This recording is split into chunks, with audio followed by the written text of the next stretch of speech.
ஆதியாகமம் 4ஆம் அதிகாரத்திலே காயினை பற்றியும் ஆபேலை பற்றியும் நாம் வாசிக்கிறோம்.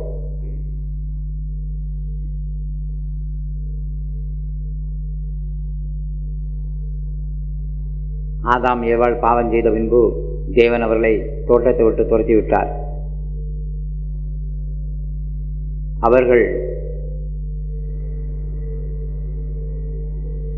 தோட்டத்துக்கு வெளியே வந்த பின்பு பிள்ளைகளை பெற்றெடுத்தார்கள். முதல் குமாரன் காயின், இரண்டாவது குமாரன் ஆபேல். காயின் நிலத்தை பயிரிடுகிறவனானார், ஆபேல் ஆடுகளை மேய்க்கிறவனானார். இவர்கள் தெரிந்து கொண்டதான அந்த தொழிலிருந்தே அவர்களுடைய மனப்பான்மை நமக்கு விளங்குகிறது.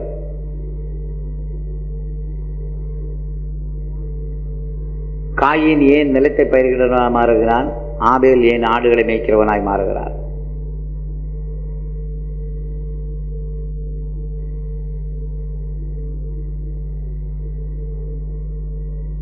காயின் நிலத்தை பயிரிடுகிற நோக்கமே அதன் மூலமாய் பயிர் வகைகளை அவன் உண்டாக்கி அதிலிருந்து ஏற்படுகிறதான தானிய வர்க்கங்களை சாப்பிட்டு வளர வேண்டும். அதுதான் அவனுடைய நோக்கம். அதாவது வயிற்றுக்குரிய காரியத்துக்கு, போஜனத்துக்குரிய காரியத்துக்கு முக்கியத்துவம் கொடுத்தார். ஆனால் ஆபேல் ஆடுகளை மேய்த்தார். அந்த நாட்களில் ஆடை உண்ணக்கூடாது, ஆடு மாடு உண்ணக்கூடாது, பறவைகளை உண்ணக்கூடாது. 3 காலகட்டத்திலே 3 விதமான ஆகாரங்கள் சாப்பிட்டதான் நாம் பார்க்கிறோம். பாவம் செய்யும் முன்னே ஆதாமும் ஏவாளும் கனி வர்க்கங்களை சாப்பிட்டு வந்தார்கள். ஆண்டவர் சொன்னார் ஆதாம் ஏவாளை பார்த்து, சகல விருட்சத்தின் கனியை சாப்பிட்டு சரீரத்தில் வளருங்கள் என்றும், ஜீவ விருட்சத்தின் கனியை சாப்பிட்டு ஜீவனிலே வளர வேண்டும் என்று கூறினார். ஆனால் பாவம் செய்த பின்புதான் ஆண்டவர் தானிய வர்க்கங்களை சாப்பிடும்படியாய் சொன்னார்.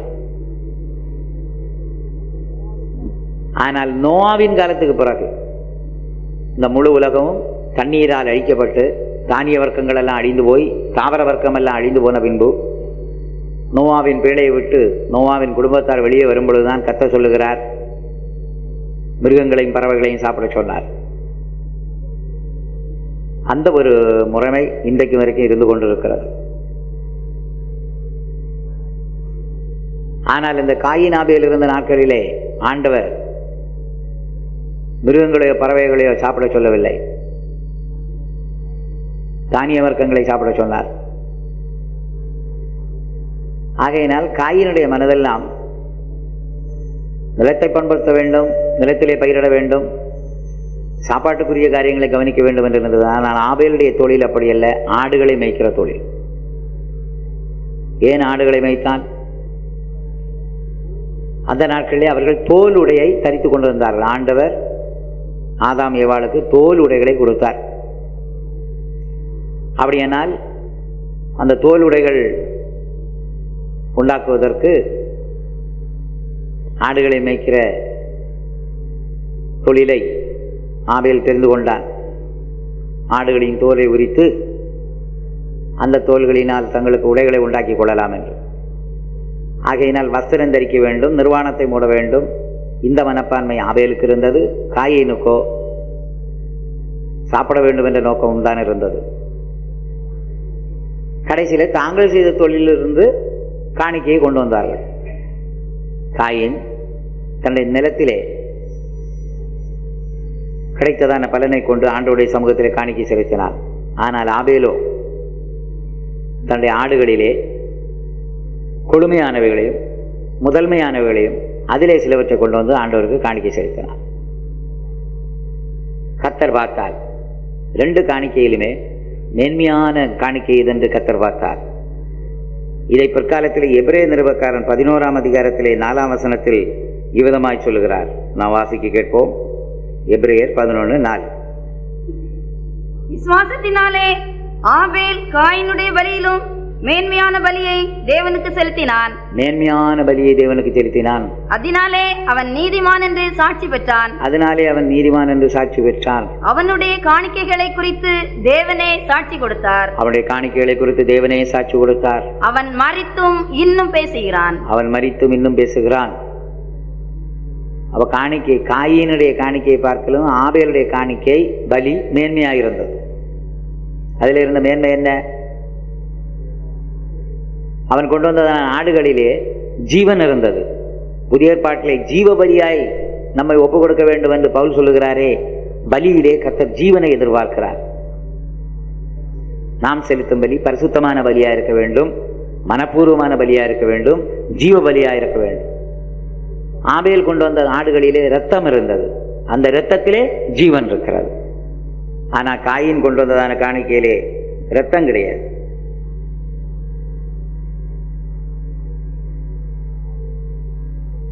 காயின் நிலத்தின் கனிகளை கர்த்தருக்கு காணிக்கையாக கொண்டு வந்தான்.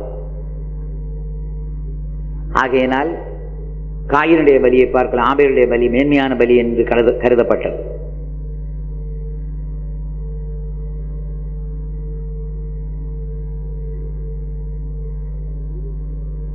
ஆகையினால் ஊழியம் செய்கிறவர்கள் கூட நாம் என்ன செய்ய வேண்டும்? முதலாவது நம்மை ஜீவ பலியாக ஒப்புக் கொடுக்க வேண்டும். அது மட்டும் இல்லை, நம்முடைய ஊழியத்திலே ஜீவன் செலவழிக்கப்பட வேண்டும். அப்படியானால் தான் கர்த்தர் அந்த ஊழியத்தை அங்கீகரிக்க முடிகிறது.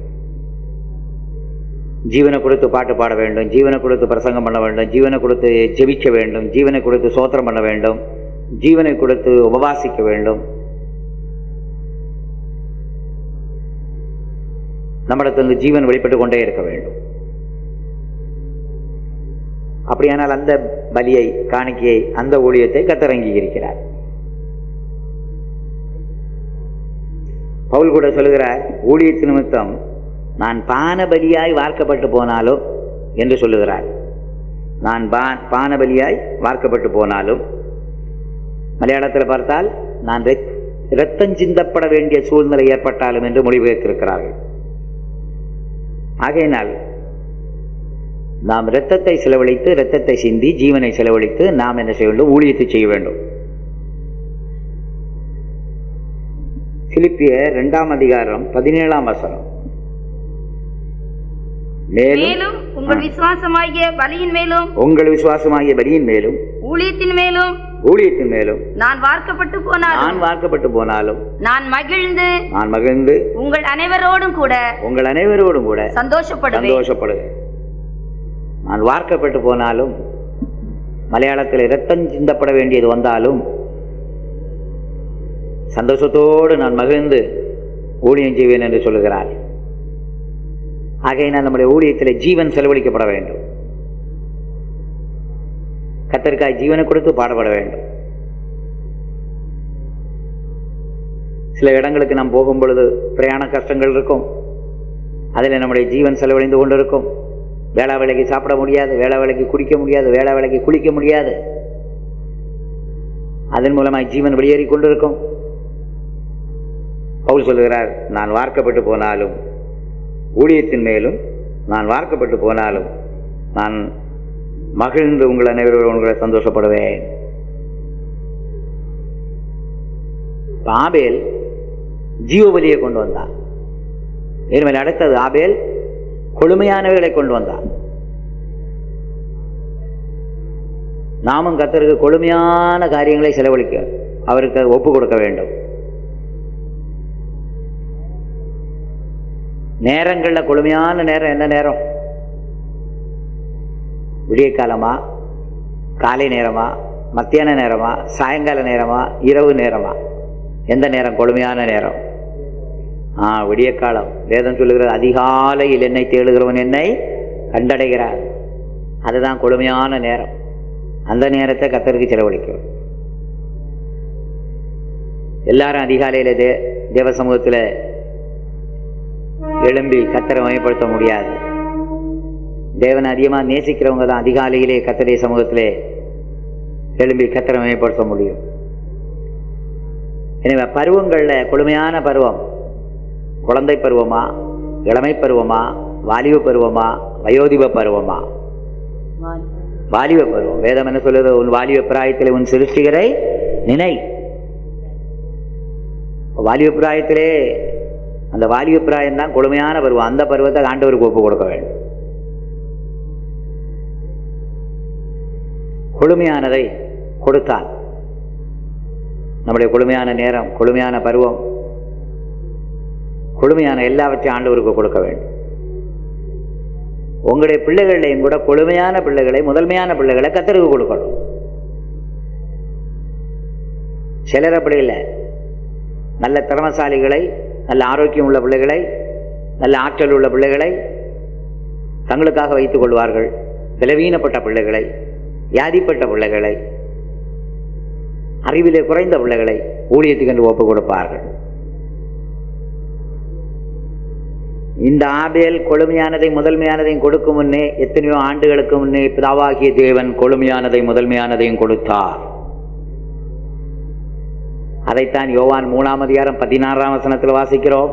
தேவன் தம்முடைய ஒரே பேரான குமாரனை விசுவாசிக்கிறவன் எவனோ அவன் கெட்டு போகாமல் நித்திய ஜீவனை அடையும்படிக்கு அவரை தந்தருளி இவ்வளவாய் உலகத்தில் அன்பு கூர்ந்தார்.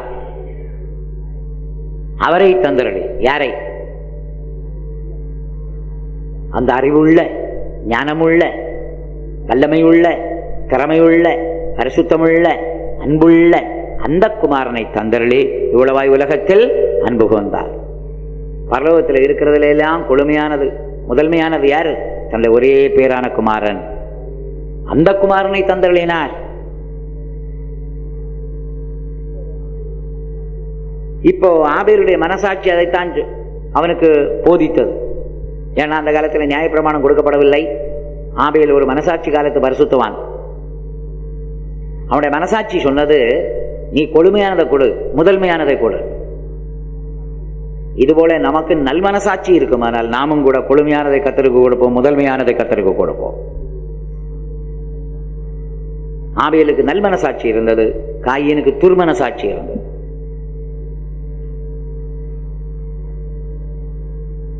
காயீன் கொழுமையானதை முதன்மையானதையும் கொண்டு வரவே இல்லை. ஆகையினால் உங்களுடைய பிள்ளைகள், நீங்கள் கொழுமையான பிள்ளைகளை கர்த்தருக்கு ஒப்பு கொடுக்க வேண்டும். நல்லா படிக்கிற பிள்ளைகள், நல்ல ஆரோக்கியம் உள்ள பிள்ளைகள், நல்ல ஞானம் உள்ள பிள்ளைகள்.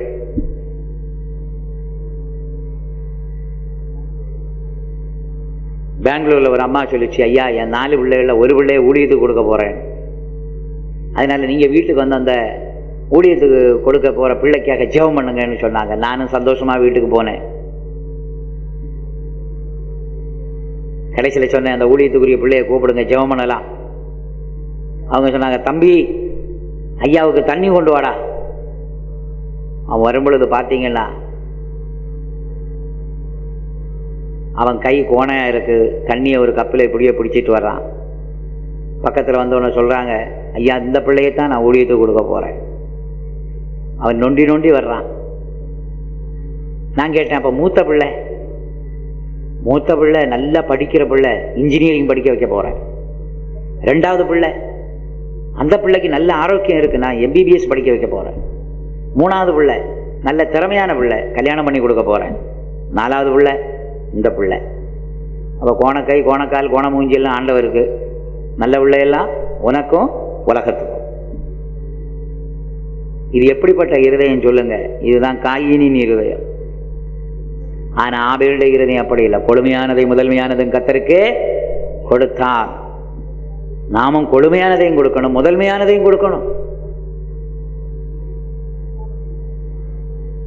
பிற்காலத்தில் நியாயப்பிரமாண காலத்தில் கர்த்தர் என்ன சொன்னார்? முதற்பலன் எல்லாம் கர்த்தருக்கு வேண்டும் என்று கேட்டார். முதற்பலன் எல்லாம் எனக்கு வேணும் என்று கேட்டார். நிலத்தில் பயிரிடுகிறதா இருந்தாலும் முதற்பலன் எல்லாம் கர்த்தருக்கு.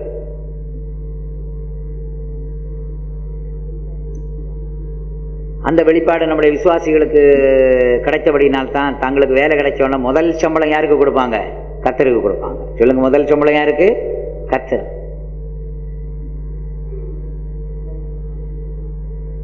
முதல் சம்பளம் கர்த்தருக்கு, முதன்மையானது கர்த்தருக்கு.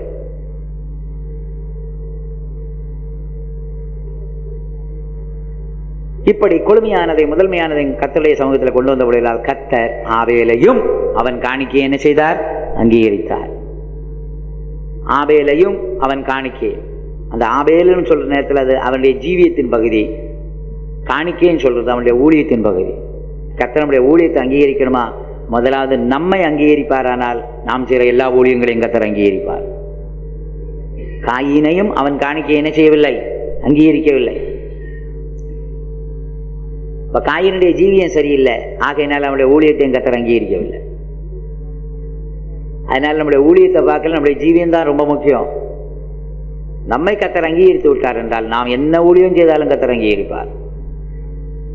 ஆபேலையும் அவன் காணிக்கையையும் கர்த்தர் அங்கீகரித்தார்.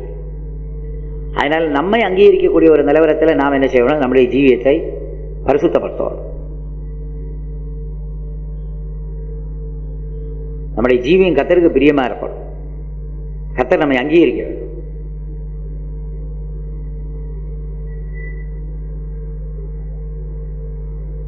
ஊழியக்காரர்களாகிய நாம் மற்றவர்களுக்கு பிரசங்கம் பண்ணக்கூடியவர்கள். ஆகையினால் எந்த பிரசங்கத்தை மற்றவர்களுக்கு நாம் சொல்லுகிறோமோ அதே பிரசங்கத்தின்படி முதலாவது நாம் ஜீவிக்க வேண்டும். அப்ப கர்த்தர் நம்மை அங்கீகரிப்பார். அதன் மூலமாக நாம் பண்ணுகிற பிரசங்கத்தை அநேகர் கீழ்ப்படியக்கூடிய அளவுக்கு கர்த்தர் செய்வார். ஆபேலையும் அவன் காணிக்கையும் கர்த்தர் அங்கீகரித்தார், காயினையும் அவன் காணிக்கையும் கர்த்தர் அங்கீகரிக்கவில்லை.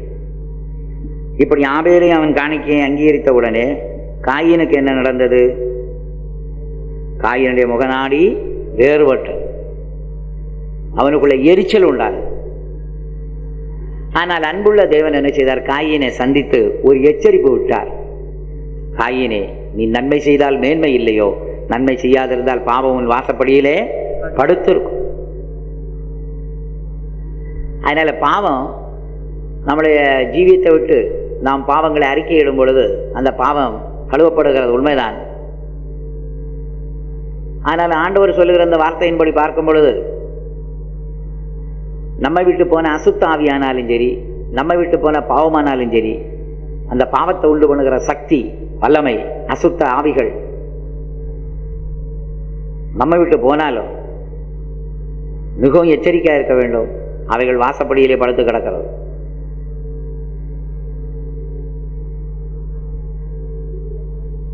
ஆனால் நாம் நன்மை செய்து கொண்டே இருப்போமானால் வாசப்படியில் படுக்காது.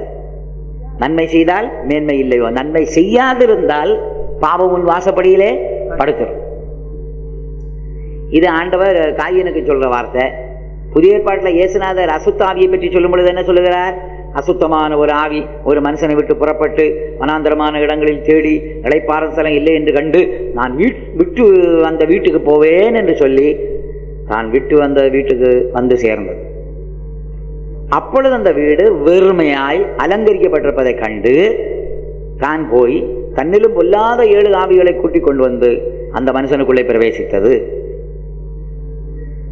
அப்படி பிரவேசித்தபடி நம்முடைய முன்னிலைமையை பார்க்க நம்முடைய பின்னிலைமை அதிக கேடுதலாக இருக்கும் என்று சொன்னார்.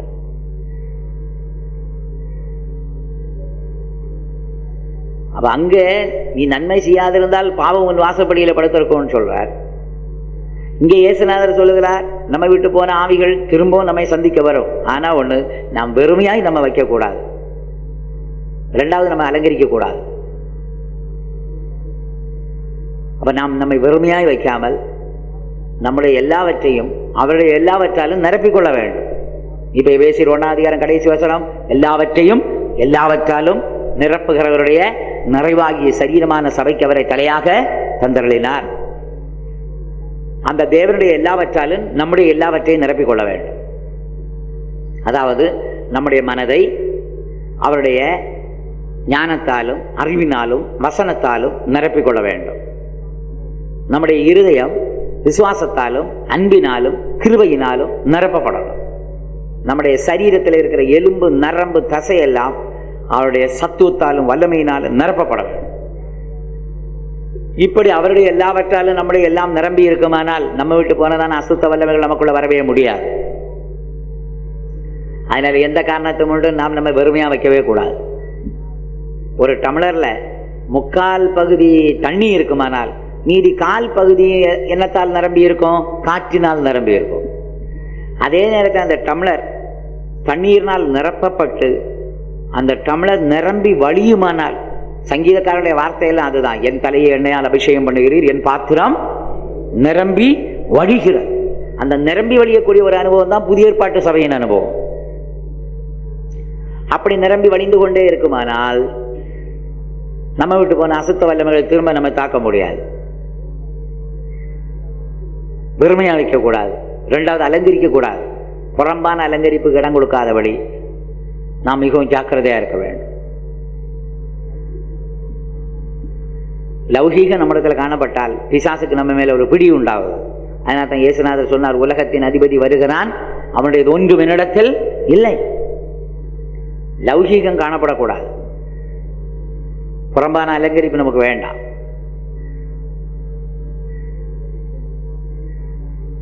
இந்த ரெண்டும் இருக்குமானால் பிசாசு நிச்சயமாய் நமக்குள்ள பிரவேசிக்கிறதுக்கு வழி உண்டாகும்.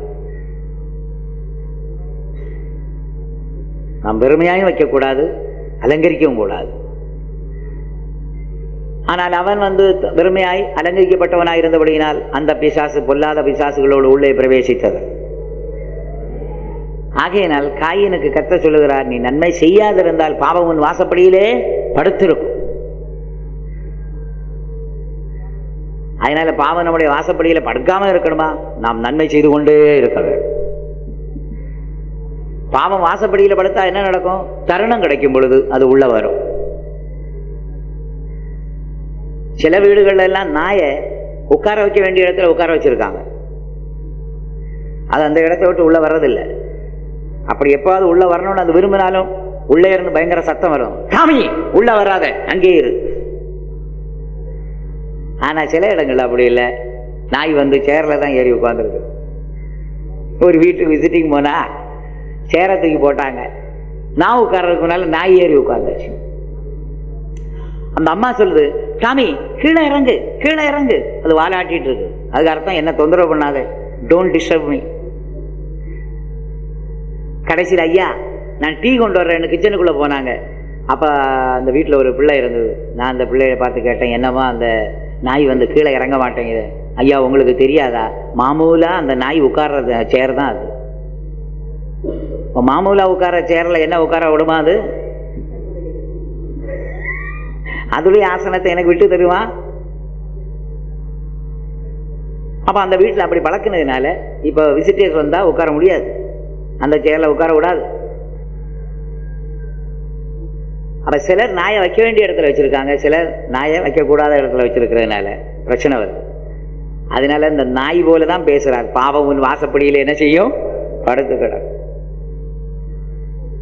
அந்த நாய் என்ன செய்யும்? உள்ள இருக்கிற ஆள் அப்பப்போ கண்டிப்புடன் இருப்பாரானால் அது உள்ள வரவே வராது. கண்டிப்பு இல்லைன்னு சொன்னால் நாய்கள் உள்ள வரத்தான் செய்யும். இதுபோல பாவமும் கூட அவ்வப்போது நமக்குள்ள இருந்து அந்த கர்ஜிக்கிற சத்தம் வரணும். அந்த சத்தத்தில் ஒரு சத்தம் தான் ரோமர் 6:2 சொல்லியிருக்கு, பாவத்துக்கு மரித்த நாம் இனி அதில் எப்படி பிழைப்போம். ரோமர் 6:2 படிங்க. பாவத்துக்கு மரித்த நாம் இனி அதில் எப்படி பிழைப்போம். பாவத்துக்கு மரித்த நாம் இனி அதிலே எப்படி பிழைப்போம். பாவத்துக்கு மரித்த நாம் இனி அதிலே எப்படி பிழைப்போம். இந்த பாவத்தை எதிர்க்கணும். எபிரேய நிருபக்காரன் சொன்னது போல பாவத்துக்கு விரோதமாய் எதிர்த்து போராடுகிறதிலே நீங்கள் இதுவரைக்கும் ரத்தம் சிந்தவில்லையே. யார் பாவத்தை எதிர்க்கிறாங்களோ பாவம் உள்ள வராது. நீ நன்மை செய்யாதிருந்தால் வாசப்படியிலே பாவம் படுத்து கிடக்கும். எப்போ தருணம் கிடைக்குதோ அது உள்ள வந்துடும். உன்னை விட்டு போன அசுத்த வல்லமைகள் அது அடிக்கடி உன்னை சந்திக்க வரும். ஆனா நீ வெறுமையா அலங்கரிக்கப்பட்டிருந்தா உள்ள கட்டாயம் வந்துடும். நீ தேவனுடைய எல்லாவற்றாலும் நீ நிரப்பப்பட்டிருப்பாயானால், உள்ளான அலங்கரிப்புடையவர்களாய் நாம் இருப்போமானால் அசுத்த வல்லமைகள் நமக்குள்ள வரவே முடியாது. அந்த உள்ளான அலங்கரிப்பு தான் சாந்தம், தாழ்மை, கீழ்ப்படிதல், தெளிந்த புத்தி, நாணம், நற்கிரியை, தகுதியான வஸ்திரங்கள் எல்லாம் உள்ளான அலங்கரிப்பு. அதுதான் பரிசுத்த அலங்காரம். பரிசுத்தம் இருக்கிற இடத்துல பாவமும் வர முடியாது, பிசாசும் வர முடியாது. இப்படி ஆண்டவர் சொல்லியும் கூட காயின் என்ன செய்யவில்லை? தான் செய்த தவறை குறித்து மனஸ்தாபப்படவே இல்லை. அவன் என்ன சொல்லியிருக்கணும்? ஆண்டவர் இந்த வார்த்தையை சொன்ன உடனே, ஆண்டவரே, என் சகோதரனுக்கு விரோதமாக நான் எரிச்சல் பட்டது தவறு, என் முகநாடி வேறுபட்டது தவறு, மன்னிய ஆண்டவரேன்னு சொல்லியிருக்கணும். ஆனால் அதற்கு இடம் கொடுக்காதபடினால் என்ன நடந்தது? அந்த கசப்பு கோபமா மாறி, கோபம் கடைசியில் கொலைபாதகமா மாறியாச்சு.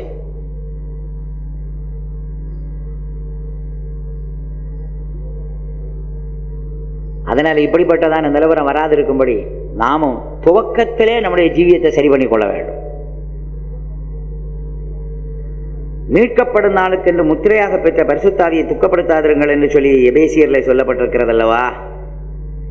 அதிலேயும் கூட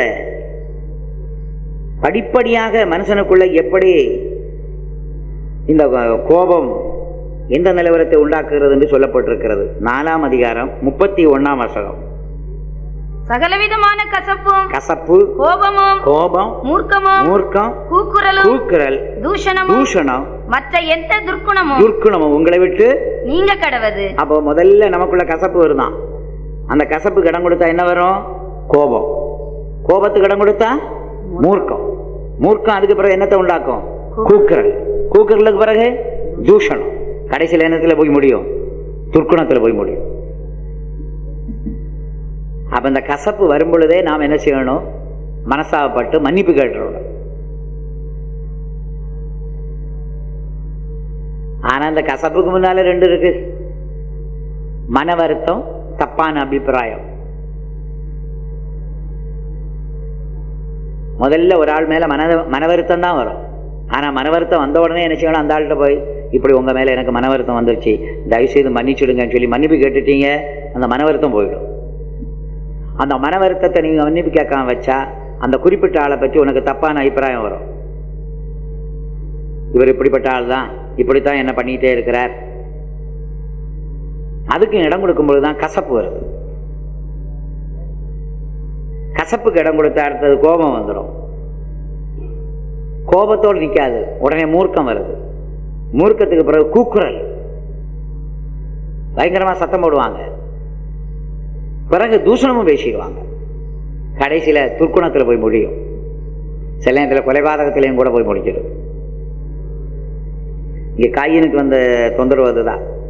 ஆண்டவர் அவன் முகநாடி வேறுபடும் பொழுதே, எரிச்சல் உண்டாகும் பொழுதே அவனை சந்தித்து விட்டார், சந்தித்து எச்சரிக்கிறார். ஆனால் அவன் தன்னை தாழ்த்தவும் இல்லை, சுத்திகரிக்கவும் இல்லை, சகோதரத்தில் போய் மன்னிப்பு கேட்கவும் இல்லை. ஆகையினால் வயல்வெளியில் இருக்கும் பொழுது சொந்த சகோதரனுக்கு விரோதமாக எழுப்பி அவனை என்ன செய்தான்? கொலை செய்தான். ஊழியத்தில் இது வரவே கூடாது. ஒருவேளை ஆபேல் காயினை பார்க்கல ஜூனியரா இருக்கலாம். கர்த்தர் அந்த ஜூனியர் எடுத்து வல்லமையா பாவிக்கலாம். அதனால சீனியருக்கு என்ன செய்யக்கூடாது? கசப்பு வரக்கூடாது, எரிச்சல் வரக்கூடாது. நம்மளை பார்க்கலாம் புதுசா வந்தவங்க பாவிக்கப்படும் பொழுது நமக்கு என்ன வரக்கூடாது? பொறாமை வரக்கூடாது, எரிச்சல் வரக்கூடாது. நமக்கு என்ன எண்ணம் வரும்? நான் இவ்வளவு வருஷமா அந்த ஊழியத்தில் இருக்கிறேன், நான் ஜெபிச்சா வியாதி சுகமாக மாட்டேங்குது, நான் ஜெபிச்சா பேய் ஓட மாட்டேங்குது, நான் ஜெபிச்சா அற்புதம் நடக்க மாட்டேங்குது. அவன் நேசைக்கு வந்தான், இன்னைக்கு பல அற்புதங்களை செய்யறான். இது என்ன? சில ஆண்டவர் மேலே உங்களுக்கு கோபம் வந்துடும்.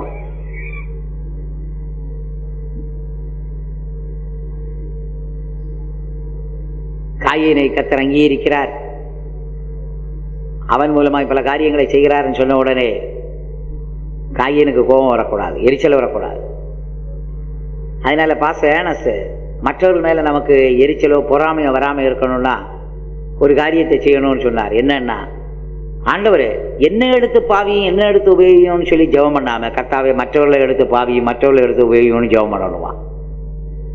அப்படியானால் எப்பொழுதாவது கர்த்தர் மற்றவர்களை எடுத்து உபயோகிக்கும் பொழுது நமக்கு எல்லாம் என்ன உண்டாகும்? கர்த்தர் என்னுடைய ஜெபத்தை கேட்டார்னு சொல்லி சோத்திரம் பண்ணுவதற்கு வசதியா இருக்கும். அநேக நேரங்கள் நம்ம சுயமா ஜெபம் பண்றதுனால தான் மற்றவர்கள் பாவிக்கப்படும் பொழுது நமக்கு தாங்க முடியாத துக்கம் வருகிறது. ஆண்டவரே என் மூலமாய் நடக்கும், நான் கிரியை செய்யணும், அப்படி நாம் போராடி கொண்டிருக்கும் பொழுது யாராவது பாவிக்கப்படும் பொழுது நம்மை அறியாமலே துக்கங்கள், வேதனைகள், எரிச்சல்கள், கோபங்கள் நமக்கு வருகிறது.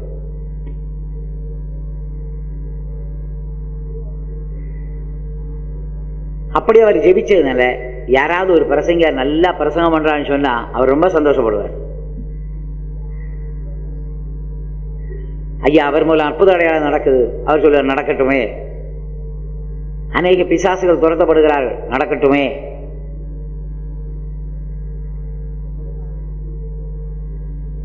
இப்ப கொலை மாதகம் கிரியை செய்த போது கர்த்தர் என்ன செய்தார்? அவனிடத்தில் வந்து கேட்கிறார்,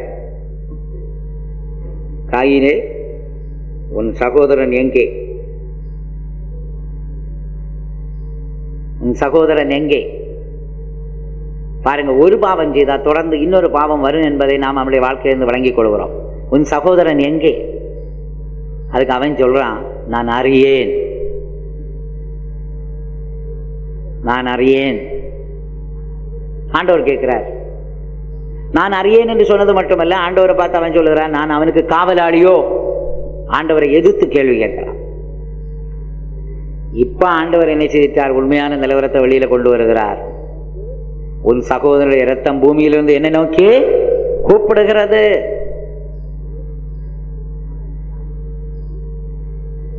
ஆனா இந்த காயின் நினைத்தான், என் சகோதரனை கொன்றது யாருக்கு தெரியும்? அப்பாவுக்கு தெரியாது, அம்மாவுக்கு தெரியாது, நான் மூத்த பையன், ரெண்டாம் பையன், அவன் சாட்சி இல்லைன்னு அவன் நினைச்சான். ஆனால் அறியப்படாத ரகசியமும் இல்லை, வெளிக்கு வராத மறைபொருளும் இல்லை. அதனால யாரும் இல்லைன்னு சொல்லி சில விஷயத்தை யாரும் சிலர் செய்தீங்கன்னா ஏற்ற காலத்தில் கர்த்தர் வெளியரங்கமாக்கிடுவார். யாரும் பார்க்கல, யாருக்கு தெரியாமத்தான் நாம் செய்வோம்.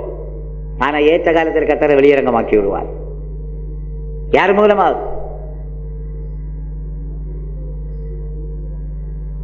மோசையும் கூட ஒரு எகிப்தியனை கொல்லும் பொழுது அப்படித்தானே, அங்கும் இங்கும் பார்த்து ஒருவனும் இல்லை என்று கண்டு அவனை என்ன செய்தான்? கொலை செய்தான், மணல்லையும் புதைச்சி வச்சுட்டான். ஆனா கொஞ்ச நாளைக்குள்ளால செய்தி யாருக்கு போய் எட்டியாச்சு? ராஜாவு. எப்படி போச்சு ராஜாவுக்கு? யாருமே பார்க்கல. எங்கே காயின் நினைத்தான் யாருக்கும் தெரியாது என்று. ஆனா ஆபேலுடைய ரத்தம் பேசக்கூடிய ரத்தம் சொல்லி காயினுக்கு தெரியவே தெரியாது.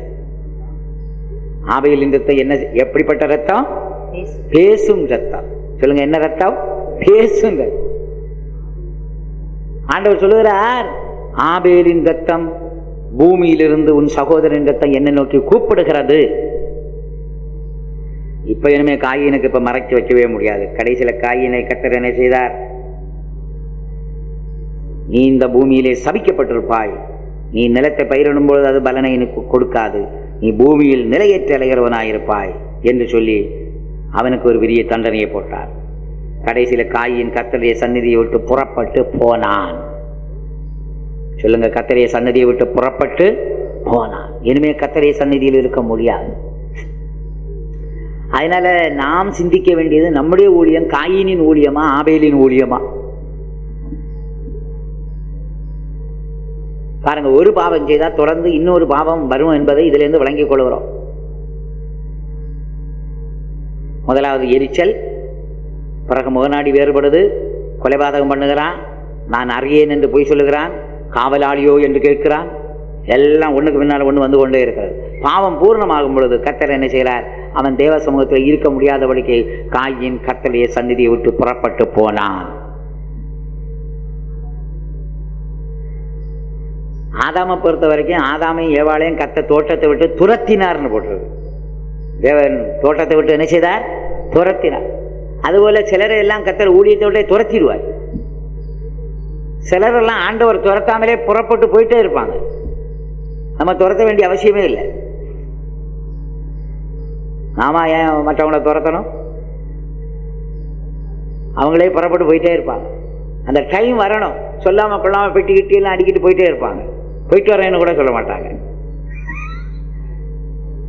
சொல்லாமலே போயிடுவாங்க. அதெல்லாம் அந்த காயின் கேஸ். ஆனா ஆதாம போல உள்ளவங்களை எல்லாம் கர்த்தரை துரத்திடுறார். கர்த்தர் ஆதாமையும் ஏவாளையும் தோட்டத்தை விட்டு துரத்தினார். ஆகையினால் நம்முடைய ஊழியம் ஆபேலின் ஊழியமா காயினின் ஊழியமான்னு கண்டுபிடிக்கணும். ஊழியத்தில் எரிச்சல் வைக்கக்கூடாது, ஊழியத்தில் முகநாடி வேறுபடக்கூடாது, ஊழியத்தில் பொய் சொல்லக்கூடாது,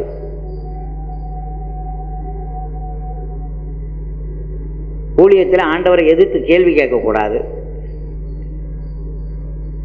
ஆகையினால் இப்படி கொல்லாத சுபாவங்கள் நமக்குள்ள இருக்குமானால் நாம் என்ன செய்ய முடியாது? தொடர்ந்து ஊழியம் செய்ய முடியாது.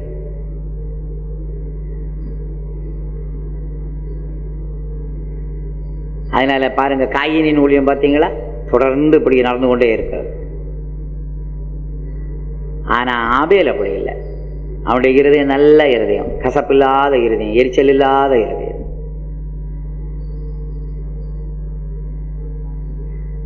அதனால கர்த்தர் ஆபேலையும் அவன் காணிக்கையும் அங்கீகரித்தார்.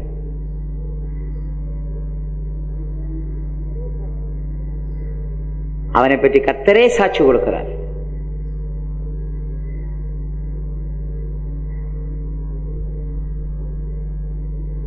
அவனை பற்றி நல்ல சாட்சி.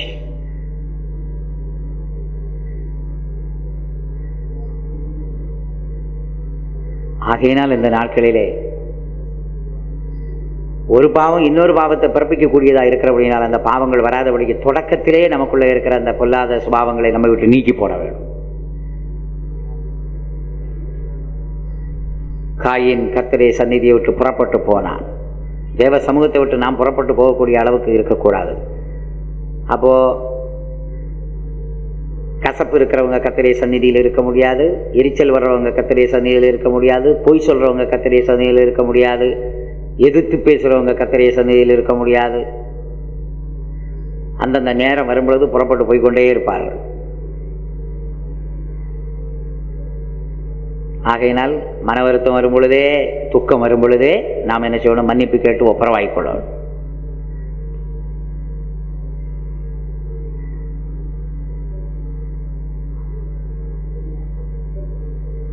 ஆபேல் அப்படி இல்லை. கொழுமையானதையும் முதன்மையானதையும் கர்த்தருக்கு செலுத்தினான். அவனுடைய இருதயம் நல்ல இருதயம். கர்த்தர் அவனே அங்கீகரித்தபடினால் அவனுடைய காணிக்கை அங்கீகரித்தார். ஆகையினால் இந்த நாட்களில் கர்த்தர் அங்கீகரிக்கக்கூடிய அளவுக்கு நாம் கொழுமையானதை முதன்மையானதையும் கர்த்தருக்கு செலுத்த வேண்டும். முக்கியமாக தன்னுடைய ஜீவனை நேசிக்கிறவன் அதை என்ன செய்வான்? இழந்து போவான். தன் ஜீவனை செலவழிக்கிறவன் அதை நித்திய காலமாய் சுதந்தரித்துக் கொள்வான்.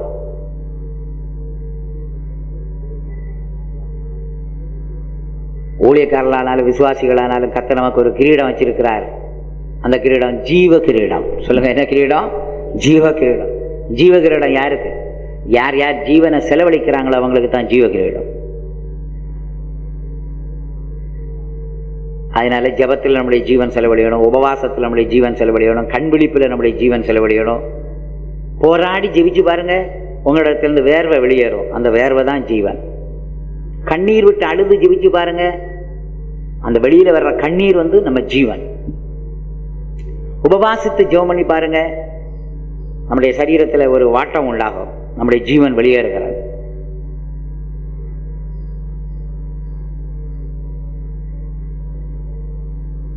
ஆகையினால் இந்த ஆபேலின் ஊழியம், காயினின் ஊழியம் என்ன என்பதை நாம் பகுத்தறிந்து கொள்வோமானால் நம்முடைய பிதாவாகிய தேவனுக்கு இருக்கிற அந்த நல்ல இருதயம் நமக்கு உண்டாகும். ஒரு தடவை பாஸ்டர் ஏசி தாமஸ், அதாவது சீஃப் பாஸ்டர் ஒரு சென்ட்ரல் பாஸ்டர் சீஜான்கிட்ட கேட்டார், பிரதர் எனக்கு கொஞ்சம் ஊழியக்காரங்க நீங்க தாங்க. அப்ப பாஸ்டர் சீஜான் சொன்னார், அந்த ஊழியக்காரங்களை கவனிக்கிறவர்கிட்ட என்ன அனுப்பி நல்ல படிச்ச, நல்ல ஆரோக்கியம் உள்ள, நல்ல திறமசாலிகளான ஊழியக்காரருடைய பேரெல்லாம் எழுதிட்டு வர சொன்னார். நாங்கள் அந்த லிஸ்ட்டை கொண்டு போய் கொடுத்த உடனே அந்த ஊழியக்காரங்களில் இருக்கிற பெஸ்ட் ஊழியக்காரங்களை எடுத்து தலைமை பாஸ்டர்கிட்ட கொடுத்தார். கொடுத்துட்டு எங்கிட்ட சொல்றார். அப்போ நாங்கள் எல்லாம் சொன்னோம், பாஸ்டர் அந்த ஊழியக்காரர் நல்ல திறமசாலியாச்சே, அவரை நம்மோட கூட இங்கே வைத்து கொண்டால் நமக்கு மிகவும் பிரயோஜனமாக இருக்குமே. அவர் நல்ல எழுதுகிறாள், நல்ல படிக்கிறாள், நல்ல பிரசங்கம் பண்ணுறாள், நல்ல வரங்கள் கிரியை செய்கிறாள். அப்போ பாஸ்டர் சீஜான் சொன்ன ஒரு தத்துவம் என்ன தெரியுமா? நாம் பெஸ்டை கொடுத்தால் கர்த்தர் பெஸ்ட் நமக்கு தருவார். நம்மகிட்ட இருக்கிறதுல பெஸ்ட்டை கொடுத்தால் கர்த்தர் என்ன செய்வார்? பெஸ்ட் நமக்கு தருவார். அதுபோல இருக்கிறதுல நல்லா படித்த பிள்ளைகள் திறமசாலிகளை எடுத்து அவர் கொடுத்த உடனே பெரியவர் என்ன செய்தார், அவங்கள பாம்பே, டெல்லி, கல்கட்டா அங்கங்கே அனுப்பினார், வெளிநாட்டுக்கு கூட அனுப்பி வச்சார். நடந்தது என்னன்னா, அடுத்த கன்வென்ஷன் வந்த பொழுது கர்த்தர் அநேகம் படித்த அருமையான ஊழியக்காரங்களை கொண்டு வந்து கொடுத்தார். அப்ப இவர் சொன்ன பாலிசி சரிதானே, பெஸ்ட்டை கொடுத்தால் என்ன கிடைக்கும், பெஸ்ட் கிடைக்கும். இது போல உங்களில் இருக்கிறத பெஸ்ட்டை கொடுத்து பாருங்க, கர்த்தர் உங்களுக்கு பெஸ்ட் தருவார். அதனால தான் உங்க சபையில் இருக்கிற நல்ல திறமசாலிகளான கொடுமையான நல்ல பெஸ்டா இருக்கிறதான நல்ல ஆளுகளை நீங்க மிஷனரி ஊழியத்துக்கு அனுப்பியிருக்கீங்கல்ல, கர்த்தர் அதுக்கு பதிலாய் உங்களுக்கு நல்ல நல்ல ஆத்துமாக்களை தருவார். சில சபைகளில் இருக்கிறதான பெஸ்ட் நல்ல சோல்ஸ் அவங்கள மிஷனரி ஊழியத்துக்கு அனுப்புவீங்க. அவங்களும் கூட மிஷனரி ஊழியத்துக்கு போகும்படி ஒப்பு கொடுப்பாங்க. ஆனால் அவங்களுக்கு தெரியும், அவங்க போயாச்சுன்னு சொன்னால் அவங்க செய்த ஊழியம் உங்களுக்கு முக்கியமான ஊழியம். நல்ல சபையை கவனிப்பாங்க, சபையை நீங்கள் இல்லாத நேரத்தில் சபையில் கண்காணிப்பாங்க, நல்லா பணம் கொடுத்து உதவி செய்வாங்க, நல்ல சரீரத்தில் பாடுபடுவாங்க. உங்களுக்கு நல்லா தெரியுது. ஆனால் உங்களுக்குள்ள இந்த எண்ணம் தான் வரணும். என்ன எண்ணம்? நாம் பெஸ்ட்டை கொடுத்தால் கர்த்தர் நமக்கு என்ன தருவார்? பெஸ்ட் தருவார்.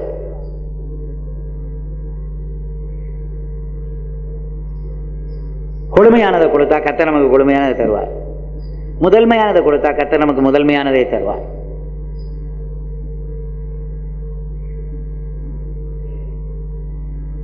ஆகையினால் நாம் எல்லாரும் இவர்களுடைய வாழ்க்கையை வைத்துக்கொண்டு நம்முடைய ஜீவியத்தை நாம் சுத்திகரித்து இந்த நாட்களில் ஆண்டவர் அங்கீகரிக்கக்கூடிய அளவுக்கு நம்முடைய ஊழியமும் இருக்கணும், ஜீவியமும் இருக்கணும். நாம் எல்லாரும் கண்களை மூடி கொஞ்ச நேரம் ஜெபம் பண்ணுவோமா? கர்த்தருடைய சமூகத்தில் நம்மை தாழ்த்தி தருவோம். ஆண்டவரே, நீர் என்ன அங்கீகரிக்கக்கூடிய நிலவரத்தில் நான் காணப்பட வேண்டும். என்னுடைய ஊழியம் அங்கீகரிக்கப்படக்கூடிய நிலவரத்தில் நான் காணப்பட வேண்டும். என்னுடைய கொடுமையான நேரங்களை உமக்கு தருகிறேனப்பா. என்னுடைய கொடுமையான பருவத்தை தருகிறேன். என்னுடைய கொடுமையான எல்லாவற்றையும் உமக்கு தருகிறேன். எப்படி ஆயினும் நானும் என்னோடு இருப்பவர்களும் எங்களுக்கு சாப்பாடு முக்கியம் இல்லை இல்லையா? காயினுடைய மென்டாலிட்டி என்னது? சாப்பாடு தான் முக்கியம். ஆபேலுடைய மனசு அப்படி இல்லை. சாப்பாடு முக்கியம் இல்லை, வஸ்திரம் தான் முக்கியம். அதனால் நாம் செய்கிற ஊழியத்துக்காக நம்ம சாப்பிட்றோமே ஒழிய சாப்பாட்டுக்காக நம்ம என்ன செய்கிறது இல்லை, ஊழியம் செய்கிறது. நாம் செய்கிற ஊழியம் சாப்பாட்டுக்காகவா? இல்லை. நாம் ஊழியம் செய்கிறதுனால சாப்பிட்றோம், சாப்பாட்டுக்காக நாம் ஊழியம் செய்கிறது இல்லை. காயினுக்கு இருக்கிற எண்ணம் நமக்கு வரக்கூடாது. ஆபேலுடைய எண்ணமெல்லாம் என்னுடைய நிர்வாணம் மூடப்படணும், என்னுடைய பெற்றோருடைய நிர்வாணம் மூடப்படணும், நாங்கள் எல்லாரும் வஸ்திரம் தரித்தவர்களாக இருக்கணும், உடை தரித்தவர்களாக இருக்க வேணும். அதான். அதனால எப்படியாவது நாமும் நம்முடைய ஜனங்களும் அந்த 7 விதமான வஸ்திரம் தரித்தவர்களாய் தேவ சமூகத்தில் போய் நிற்க வேண்டும். நம்முடைய ஜனங்களுக்கு எப்படியாவது ரட்சிப்பின் வஸ்திரத்தை வாங்கி கொடுக்கணும். நாமும் ரட்சிப்பின் வஸ்திரத்தை தரித்து கொள்ள வேண்டும். ஜனங்கள் ஞானசானம் பெற்று நீதியின் சால்வையை பெற்றுக்கொள்ளணும். நாமும் பெற்ற நீதியின் சால்வையை பாதுகாத்துக் கொள்ள வேண்டும். ஜனங்களுக்கு பரிசுத்தாவியை வாங்கி கொடுக்கும் பொழுது அவர்களுக்கு கத்த துதியின் உடைய கொடுக்கிறார். நமக்கு ஆண்டவர் தந்த துதியின் உடைய நாம் பாதுகாத்துக் கொள்ள வேண்டும். ஜனங்கள் விசுவாசத்தில் வளரும் பொழுது, விசுவாசத்தில் ஜெயிக்கும் பொழுது கர்த்தர் பொற்சரியை கொடுக்கிறார். நமக்கு அந்த பொற்சரியை நாம் பாதுகாக்க வேண்டும். ஜனங்கள் சந்தோஷமாய் பாடுபடும் பொழுது சித்திர தையல் அடைய கொடுக்கிறார். நாமும் சந்தோஷமாய் பாடுபட்டு அந்த சித்திர தையல் அடைய பாதுகாத்துக் கொள்ள வேண்டும். ஜனங்கள் வெற்றியின் வாழ்க்கை செய்து வெண்வஸ்திரத்தை தரிக்க வேண்டும். நாமும் கூட ஜெய ஜீவியத்தை பாதுகாத்துக் கொண்டு வெண்வஸ்திரம் உடையவர்களாக இருக்க வேண்டும். நாமும் ஜனங்களும் கர்த்தருடைய வருகைக்காய் ஆவலோடு காத்திருந்து தவிப்போமானால் நிச்சயமாக அந்த சுத்தமும் பிரகாசமுமான மெல்லிய வஸ்திரம் நமக்கும் கிடைக்கும், ஜனங்களுக்கும் கிடைக்கும். ஆபேலுக்கு உடைகளை பற்றி உள்ள கவலை, அதுக்காகத்தான் ஆடுகளை மேய்க்கிறான். அந்த ஆடை அடித்து தோலை எடுத்து உடைகள் தைக்கலாமே என்று. நாமும் நம்முடைய ஜனங்களும் வஸ்திரம் தைத்தவர்களாய் காணப்பட வேண்டும். வேதம் சொல்லுகிறது, நாம் நிர்வாணிகளாய் அல்ல, நாம் வஸ்திரம் தரித்தவர்களாய் காணப்பட வேண்டும் என்று சொல்லுகிறது. ஆகையினால் நம்முடைய ஊழியத்தில் மனப்பூர்வம் தேவை, உற்சாகம் தேவை. கடமைக்காக ஊழியம் செய்தால் கர்த்தர் அதை அங்கீகரிக்க மாட்டார்.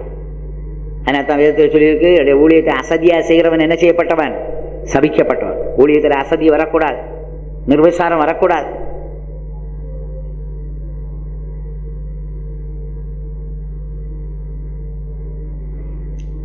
ஆண்டவருடைய சமூகத்தில் முற்றிலுமாய் நம்மை தாழ்த்தி ஒப்பு கொடுப்போம். கர்த்தர் நமக்குள்ள திட்டவட்டமான கிரியை இந்த நாட்களை செய்ய வேண்டும். உற்சாகமான இருதயம், மனப்பூர்வமான இருதயம், எல்லாவற்றுக்கும் கர்த்தருக்கு முதலிடம் கொடுக்க வேண்டும். கடந்த காலத்தில் இருதயத்தில் கசப்பு வந்திருக்குமானால், முகநாடி வேறுபட்டிருக்குமானால், பொய் சொல்லியிருப்போமானால், தெய்வத்தை எதிர்த்திருப்போமானால், அதெல்லாம் குறித்து நாம் மனசாப்பட வேண்டும். அந்த சுபாவங்கள் எல்லாம் நம்மை விட்டு நீக்கப்பட வேண்டும். நாம் எல்லாரும் ஒப்பு கொடுத்து கர்த்தருடைய சமூகத்தில் பெற வேண்டிய கிருபையும் வல்லமையும் இந்த கால நேரத்தில் பெற்றுக்கொள்வோம். ஜெபம் பண்ணுவோம். எல்லாரும் ஒருமனப்பட்டு ஜெபம் பண்ணுவோம். கர்த்தாவே, ஹல்லேலூயா, ஹல்லேலூயா, ஹல்லேலூயா. எங்களை ஒவ்வொருவரும் நம்முடைய கிருபை சந்திக்கணுமே ஆண்டவரே. உம்முடைய அன்பினால் நாங்கள் நிரம்பி வழிய கிருபைதாராப்பா ஆண்டவரே. நாங்கள் முதன்மையானதை கொடுக்க, கொடுமையானதை கொடுக்க, நீர் அவரை தந்தருளி இவ்வளவாய் உலகத்தில் அன்பு கூர்ந்தீரே. அந்த அன்பு எங்களுக்குள்ள இருக்குமானால் நாங்களும் கொழுமையானதை கொடுப்போம் அப்பா, முதன்மையானதை கொடுப்போம் அப்பா. உற்சாகமா ஊழியம் செய்வோம். ஆகையினால் அந்த அன்பினால் எங்களை நிரப்பு ஆண்டவரே, நிரப்பு ஆண்டவரே. ஹல்லேலூயா.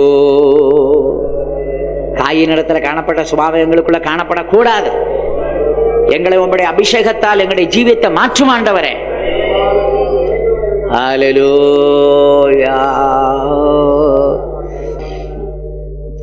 எங்கள் அருமையான நல்ல பிதாவே, இந்த வேலைக்காக உம்மை ஸ்தோத்திரிக்கிறோம். ஆபேலை அவன் காணிக்கை நீர் அங்கீகரித்தது போல எங்களுடைய ஊழியத்தை அங்கீகரிக்கும்படியாய் இந்த நாட்களில் நாங்கள் மன உற்சாகத்தோடு உண்மையோடு நாங்கள் உண்மை நேசிக்க எங்களுக்கு உதவி செய்யணும் என்று வேண்டிக் கொள்கிறோம் ஆண்டவரே.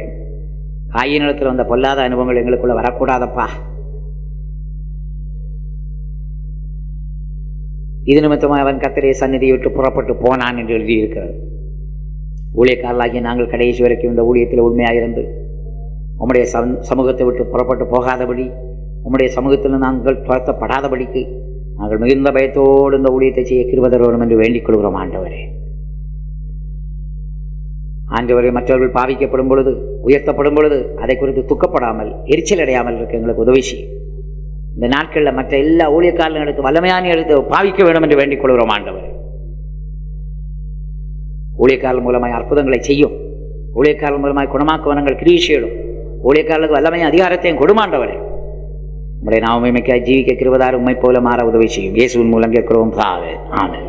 நம்முடைய கர்த்தராகிய இயேசு கிறிஸ்துவின் கிருபையும் பிதாவாகிய தேவனுடைய அன்பும் பரிசுத்தாவின் ஐக்கியமும் நம் அனைவரோடும் இன்றும் என்றும் சதாகாலங்களில் உண்டாயிருப்பதாக.